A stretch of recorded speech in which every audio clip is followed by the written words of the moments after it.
Всем большой и пламенный привет! Поделюсь с вами полной от и до видеоинструкции о том, как сажать голубику, начиная от выбора саженца до тонкостей составления грунта и нюансов посадки.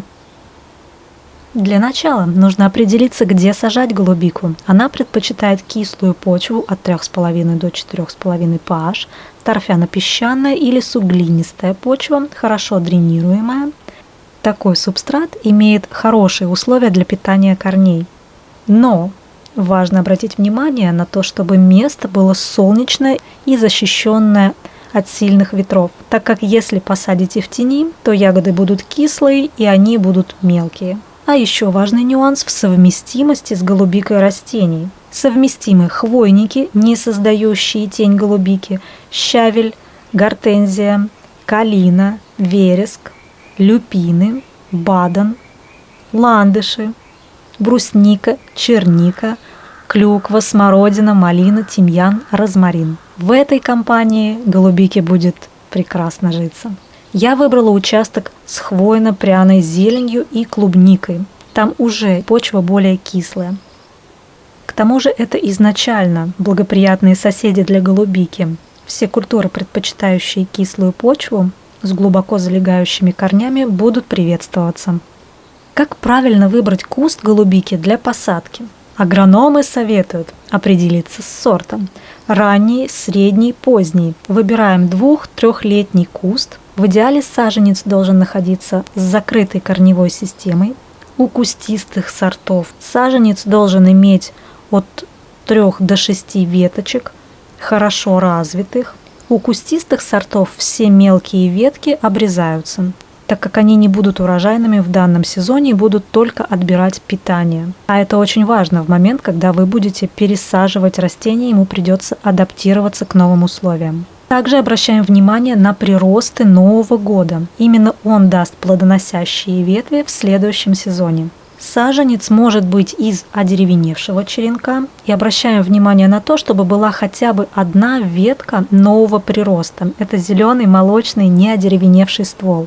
Также важно обратить внимание на внешний вид, чтобы не было пятен на стволе, на листьях, если они уже появились, чтобы листья были здоровые.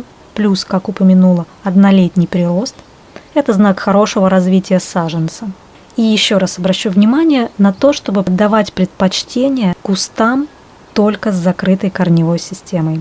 В таком случае корневая система лишний раз не травмируется и отлично приживется при пересадке.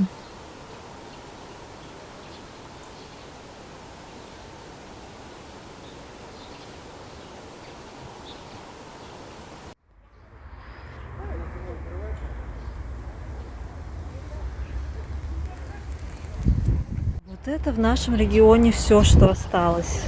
Чуть больше росточки будут только осенью, поэтому мне придется выбирать из того, что есть, потому что больше вариантов выбора у меня нет.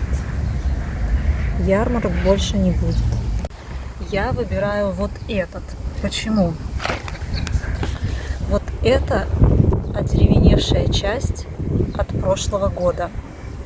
Вот это, вы видите, зелененький стволик, новый, скажем так, побег этого года. Соответственно, этот саженец живой и активно развивается, давая новые побеги. Поэтому его мы и возьмем. А это саженец 3-летка, был приобретен буквально неделю назад на ярмарке. Привезен он из Ульяновска, сорт Early Blue. Но, к сожалению, как вы понимаете, почки на нем так и не проснулись. Поэтому мне было принципиально приобрести саженец, который не испытывал стресс при транспортировке и был адаптирован к нашим местным условиям, выращенный в нашем регионе. Да, это 1-летка. Тем не менее, это лучше, чем ничего. В данном случае это сорт Патриот. Поговорим с вами о весенней технологии посадки. Так как у голубики мочковая корневая система до 40 см, потребуется выкопать яму 50-60 см глубиной и шириной 60 см. Если будете высаживать несколько кустов, то дистанция между ними до 1 метра.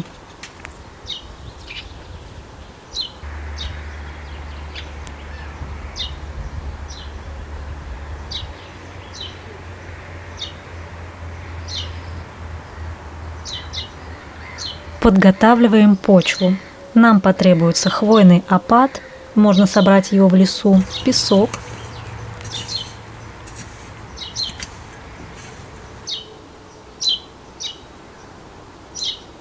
верховой кислый торф,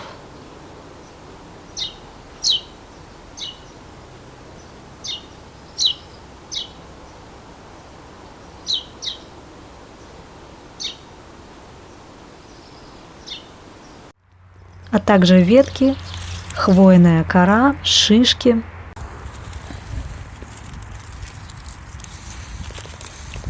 Он комары уже пускает. Да.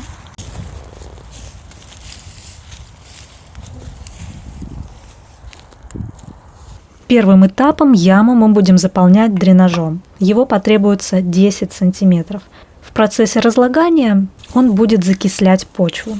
Для дренажа подойдут шишки, хвойные ветки, кора, хвоя, сухие коряги. Далее можно формировать грунт сразу, а можно послойно, если вам не в чем его перемешивать. Для грунта потребуется 50% верхового торфа, кислый торф, 30% хвойного опала, 20% песка. При этом получится воздухопроницаемый легкий субстрат. А для мульчирования подойдет сухой опал, а также шишки. Заполняем посадочную яму послойно и смачиваем его, чуть закисляя. Для этого потребуется на 10 литров воды 1 столовая ложка лимонной кислоты, либо на 10 литров воды 100 мл яблочного уксуса 9%. В моем случае буду закислять с серой. Она обладает свойствами закисления, плюс дополнительное свойство – это фунгицидное действие, борется с грибковыми заболеваниями. Так что мы здесь и вносим удобрения, и обеззараживаем почву, и закисляем грунт.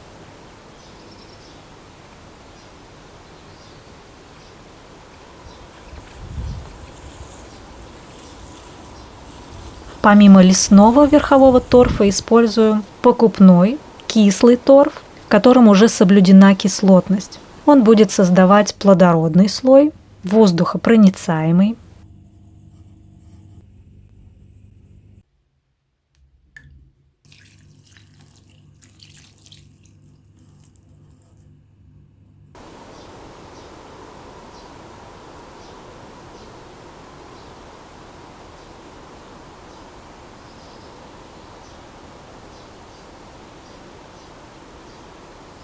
Перед посадкой, перед тем, как достать земляной ком из горшочка, пролейте кустик. Если почва была влажная, у нас вчера прошел дождь, я этого делать не буду. Почва и так достаточно увлажненная. И теперь важный шаг, чтобы изначально не загубить саженец. Обязательным шагом после того, как мы достали земляной ком из горшочка, аккуратно разминаем края земляного кома. Особенно это важно сделать, когда вы видите, что корни плотно оплели земляной ком, а легкое распределение и расправление корней в стороны по боковой части снизу поможет корневой системе дальше развиваться, так как нежные корни голубики самостоятельно не смогут развернуть их уже в плотно сформированном грунте. И если корневой системе не помочь, то дальше нормального развития не будет.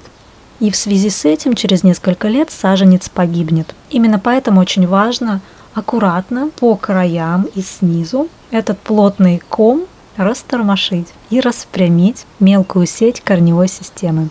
Кстати, голубику можно заглублять на 5-6 см выше, чем он рос в контейнере. Аккуратно размещаем. И в первый год посадки удобрений голубика не требует.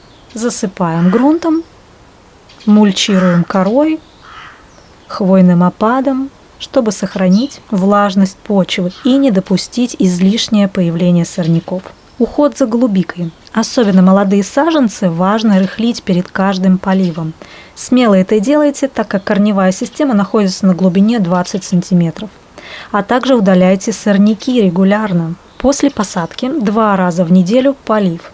На один куст 5-7 литров воды. Если куст однолетний, как у меня, будет достаточно 3 литров. А в период плодоношения полив нормы увеличиваем до 10 литров на куст, а в засушливый период до 20 литров на куст. В период дождей поливаем куст 2 раза в месяц. На 2-й год после посадки, в весенний период и при плодоношении нужна подкормка. Суперфосфат с сульфатом аммония в период набухания почек и в момент цветения. Используйте только минеральные подкормки. Органические удобрения ощелачивают почву, а голубика этого не выносит. Гранулированные удобрения разводите 1 столовая ложка на 10 литров воды. Можете использовать удобрения сульфат цинка, сульфат аммония, серно-кислый магний, сульфат калия, суперфосфат, либо специализированное комплексное удобрение для голубики. Обработки. От заболеваний используйте фунгицидные средства, это бордосская жидкость. Обрабатываем кустики весной и осенью. Фунгициды уберегут растения от фитофтороза и серной гнили. Обрезка. В 1-й год после посадки не проводится. Формируем побеги со 2-го года, ранней весной. Выделяем основные сильные ветви. Если растение кустистое, оставляем 5-8 побегов. К 6-му году куст омолаживаем, удаляя все побеги старше 6 лет. Это увеличит силы и урожайность голубики. Зимовка голубики также зависит от сорта. Прочитайте описание и температуру зимовки имеющегося у вас сорта. Высокорослые сорта голубики зимуют без укрытия до минус 28 градусов. Позднеспелые сорта укрываем нетканным материалом, ветви обязательно лапником и прижимаем к земле. И снова сверху укрываем лапником. Либо укрываем агрилом или спанбондом. Если у вас есть на садовом участке местечко для голубики, обязательно посадите ее. Она не только вкусная, полезная, но еще и декоративная.